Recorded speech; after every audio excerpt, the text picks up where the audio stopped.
Next on 9 News, time is ticking on Capitol Hill.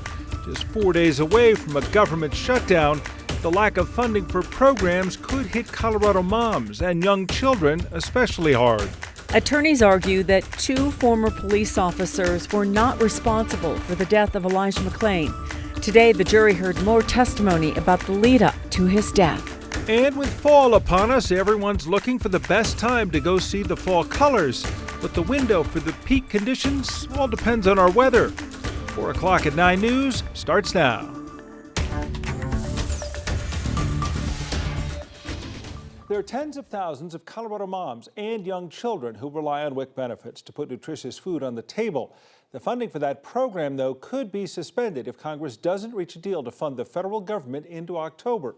9 News reporter Rachel Krause breaks down the strain that would put on families and food pantries already struggling to keep up with demand.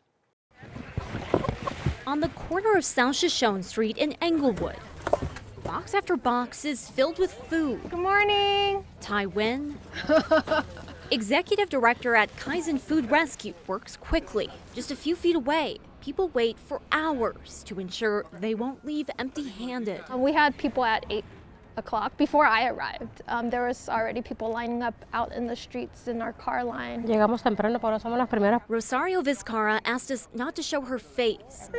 With 10-month-old Dylan on her lap, she's waiting for hours to be able to bring home food for her family. Oh, pues bien, porque ya ve que ahorita está bien caro todo. Luego tenemos niños. She's not alone. And we get a lot of folks from all over town within Southwest Denver, but we predominantly support moms with young children. Aditi Desai with the Food Bank of the Rockies says food needs are rising. At some of our mobile pantry food distributions, we're distributing 40 to 60% more food than we did at the same time last year. Go. But if Congress doesn't pass a spending deal to fund the federal government soon, a shutdown would put WIC benefits at risk for 7 million children and mothers nationwide. And it is an essential benefit for a lot of women and children to ensure they have the assistance they need and the nutrition that they need. Sending families to already strained food pantries for help, like those already waiting in this line. Yeah, it's a ripple effect. But Desai says even if that happens, they'll be here, ready to help when they're needed the most. We'll show up for community members in need, whether it's somebody whose WIC benefits might have been disrupted, whether it's a furloughed community member. We'll be there to show up to meet the increased need. According to data from the state, there are more than 120,000 women, infants, and children in Colorado who are enrolled in WIC benefits for the year. The program helps cover food items like milk, eggs, as well as fruits and vegetables. So many things and so much uncertainty, and yet we know there's all this political discussion on the periphery, but it's really real people. Yeah, absolutely, and it'll be kids and moms feeling the impact of that. All right, thank you, Rachel. The Secretary of Transportation, Pete Buttigieg, was in Denver today, celebrating the completion of the largest FAA-funded safety project in the country. Buttigieg joined Governor Jared Polis, as well as Denver Mayor Mike Johnston, and the head of DIA, Phil Washington, for the ribbon-cutting ceremony of the airport's new taxiway, EE. The taxiway will eliminate a so-called hotspot intersection. That's what the FAA designates as locations with a history or potential risk of airplane collisions. Buttigieg also acknowledged the pending government shutdown, which he says could threaten future projects like this one. I would be remiss if I did not note that as we speak, some members of Congress are threatening to hold our progress hostage with threats of extreme cuts to programs that Americans rely on every day, including ones that help keep our transportation systems safe. The American people deserve better from Congress, and we urge them to come to their senses and keep the government running without savage cuts. We'll be having more on how Congress is responding to the impending shutdown coming up a little bit later this hour. Denver police are investigating a suspected homicide after a man was found dead in southwest Denver this morning. DPD says the victim was found near South Julian Way and West Mexico Avenue. That's near Sanderson Gulch between South Lowell and Federal Boulevards. Police did not have any information about the cause of death or a suspect here. Anyone with information is asked to call Crime Stoppers. Attorneys for the two police officers charged in the death of Elijah McLean have repeatedly suggested that others were to blame. Today, they even blamed McLean himself for his death, even though he had done nothing wrong when police stopped him and paramedics injected him with ketamine. The lawyers have been trying to blame two paramedics. Today, they got a prosecution witness to agree with one of their key arguments.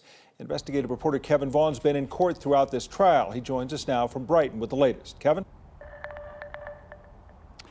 Tom, a good chunk of the day today was taken up with testimony about the medical issues in this case, specifically a sedative that was given to Elijah McLean. That provided an opening for the defense.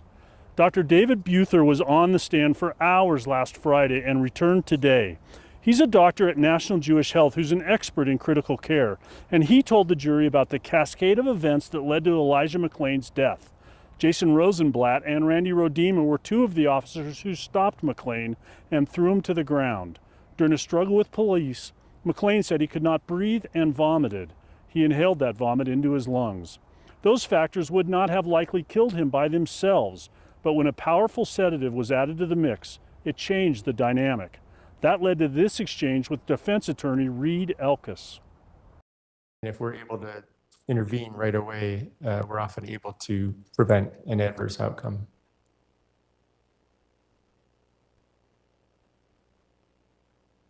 And it's your opinion that if the paramedics were able to recognize that he was slipping into deep sedation with ketamine, and if the paramedics would have aggressively intervened at that time, you do not believe that Mr. McLean would have died, correct? Correct. The implication of those questions and answer is really simple. That ketamine was administered to Elijah McLean by paramedics, not by these officers. And Dr. Buther said that ketamine was the primary driver of Elijah McLean's death.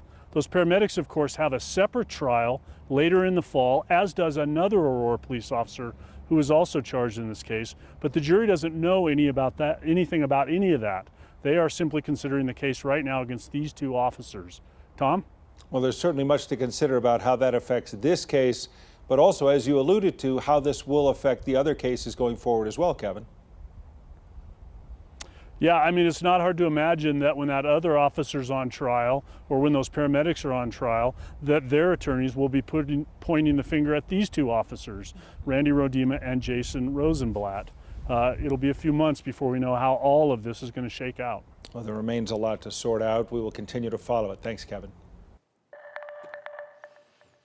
Oh, just another day in paradise. It's really been so pretty the last few days and last couple of weeks for that matter. Let's take a look at the high country where people are heading in droves, Kathy, because they're all going to want to be seeing the changing of colors in the days ahead. I know, and Kim, we're hearing reports that the leaves are starting to peak in the northern mountains, shifting into the central mountains. There's still plenty of time, but you know, definitely this is the time to go. And my favorite time of year. It's calm, it's quiet, blue skies, bright sunshine. Average high this time of year is 75, and we'll be running above that number right through the rest of this week and into the weekend. As a matter of fact, 90 this hour in Lamar, 88 in Pueblo, 82 in Denver, and 83 in Fort Collins. Beautiful day. Pretty dry, so fire danger, something we'll be talking about as the week goes on, especially in southeastern Colorado. They've been exceptionally dry there, and the winds are beginning to increase out of the east and southeast for southeastern Colorado. So moisture is limited. There are a few thunder showers around the Four Corners area, some moisture attempting to come up into Colorado,